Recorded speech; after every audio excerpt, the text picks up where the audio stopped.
এই মাসের ওয়াইফাই বিলটা দেন তো। ও ওয়াইফাই বিলের জন্য আইছেন? আচ্ছা ঠিক আছে, আমাকে 500 টাকা দেন। ও ভাইয়ের মনে হয় 500 টাকা খুচরা নাই। এই নেন ভাই। ওকে, আপনি এখন আসতে পারেন। চলে যাবো মানি? ওয়াইফাই বিল দিবেন না? আমার থেকে নিয়েছেন 500, ওয়াইফাই বিল আসছে 500, 1000 টাকা দিবেন না? আপনার ওয়াইফাই এক মাসে 500 টাকা না? আপনার ওয়াইফাই এই মাসে ছিল কতদিন?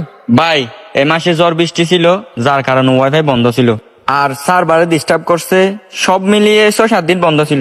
হ্যাঁ 6-7 দিন ছিল না মানে? বরাবর 15 দিন আপনার ওয়াইফাই ছিল না? আপনার ওয়াইফাই বিল মাসে কত? 500 টাকা না? তো 500 টাকা 15 দিনের টাকা হিসাব করলে কত হয়? 250 টাকা হয়। আমি আপনাকে এই 15 দিনে 15 বার কল দিছি, 250 টাকা মোবাইল রিচার্জ করতে হয়েছে আমার। এই হিসেবে আপনি আমার কাছ থেকে আর 1 টাকাও পাবেন না। 500 টাকা চলে গেছে না? তাইলে এই 500 টাকা যে আপনার কাছ থেকে নিছি, ওই 15 দিনে আমাকে মোবাইলে এমবি রিচার্জ করতে হয় নাই। ওয়াইফাই না থাকলে আমি ইন্টারনেটে কাজ কিভাবে করবো? ইন্টারনেট ঢুকানোর জন্য আমার 500 টাকা